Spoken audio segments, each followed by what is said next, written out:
Grand 3, le consulat, 1799-1804, et l'Empire, 1804-1815.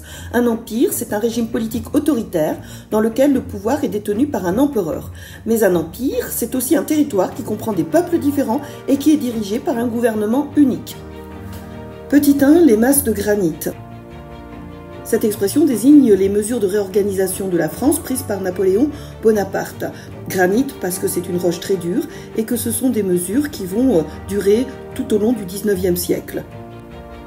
La bourgeoisie soutient Napoléon Bonaparte car il réorganise la France et permet à l'économie de repartir après le désordre de la période révolutionnaire. En 1800, c'est la création de la Banque de France et en 1803, la création du franc germinal. En 1802, Napoléon Bonaparte crée la Légion d'honneur, on le voit ici en remettre une. Elle récompense les militaires et les civils ayant rendu des services éminents à la nation et permet à Napoléon Bonaparte de se constituer une élite fidèle. Un préfet est nommé par Napoléon Bonaparte par département. Il est chargé d'appliquer la politique impériale sur tout le territoire, on le voit ici au milieu en uniforme. Napoléon Bonaparte crée également des lycées pour la bourgeoisie afin de récompenser et former des élites fidèles au régime. Napoléon Bonaparte réconcilie les Français entre eux, il autorise les nobles émigrés à revenir. Il réconcilie aussi les Français avec l'Église, il signe un accord avec le pape, le Concordat de 1801, qui décide que le clergé sera rémunéré par l'État. Le préfet est donc un fonctionnaire nommé à la tête du département, à la place des anciennes assemblées élues. Le Concordat, c'est un accord entre un État et le pape. Napoléon Bonaparte rédige aussi le Code civil, qui est un recueil de règles qui détermine les relations entre les individus. Le Code civil est un recueil de plus de 2000 articles qui réglemente les relations entre les individus. Droit des personnes, propriété, transmission des biens, contrat. Il est applicable à tous les individus sur le territoire national. Le Code civil garde certains principes de la Révolution, l'égalité en droit, l'égalité devant l'impôt. Cependant, les femmes et les ouvriers sont en position d'infériorité et l'esclavage, aboli par la Révolution, est rétabli. Le Code civil est un modèle pour la modernisation des systèmes juridiques en Europe. Le Code civil se diffuse donc dans toute l'Europe. Petit 2, un régime autoritaire. Un régime autoritaire, c'est un régime politique caractérisé par le refus de tolérer une opposition politique. À la suite du coup d'État de Brumaire s'installe le consulat. Le consulat est nommé en référence aux consuls qui étaient des magistrats à Rome. Napoléon est premier consul, il y a 3 consuls. L'idée est d'essayer d'éviter un retour à une dictature. En 1802, Napoléon Bonaparte est nommé consul à vie. En mars 1804, il devient l'empereur des Français et en décembre 1804, il est sacré en présence du pape. Les pouvoirs personnels de Napoléon Bonaparte sont donc renforcés.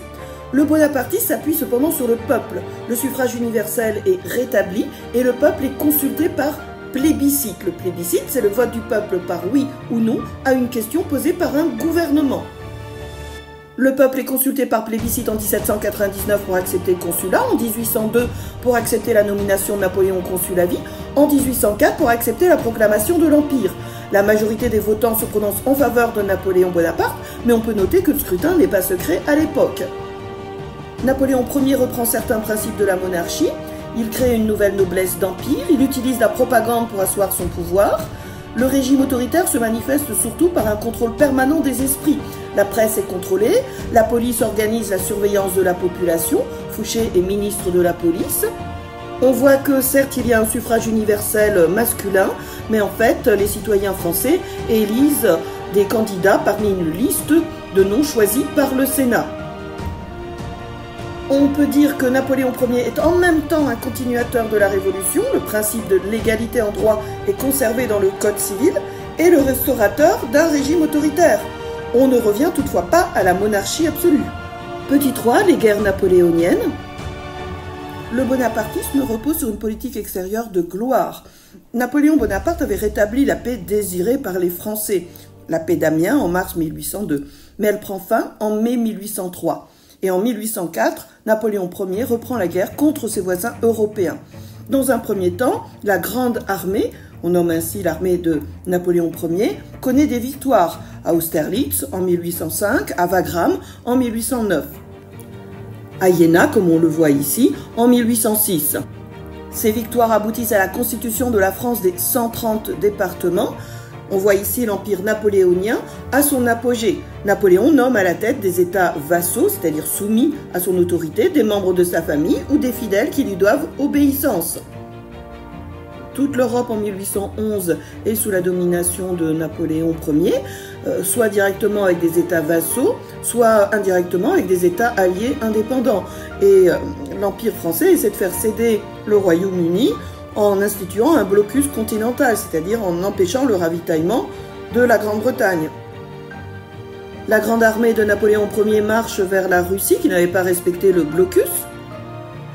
La retraite de Russie marque la fin de l'empire napoléonien. Le passage de la Bérézina en novembre 1812 est un moment emblématique.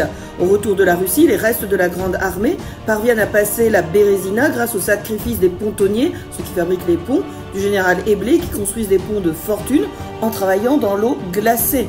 Donc les guerres provoquent la chute du régime et le reste de la grande armée s'effondre.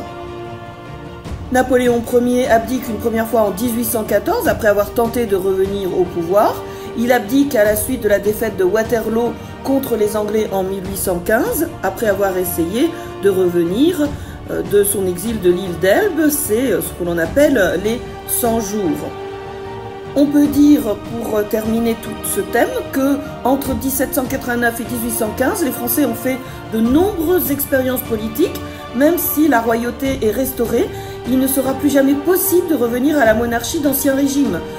Le peuple, comme la bourgeoisie, ont une nouvelle culture politique. Pas encore une culture démocratique, mais l'idée d'une souveraineté populaire est acquise.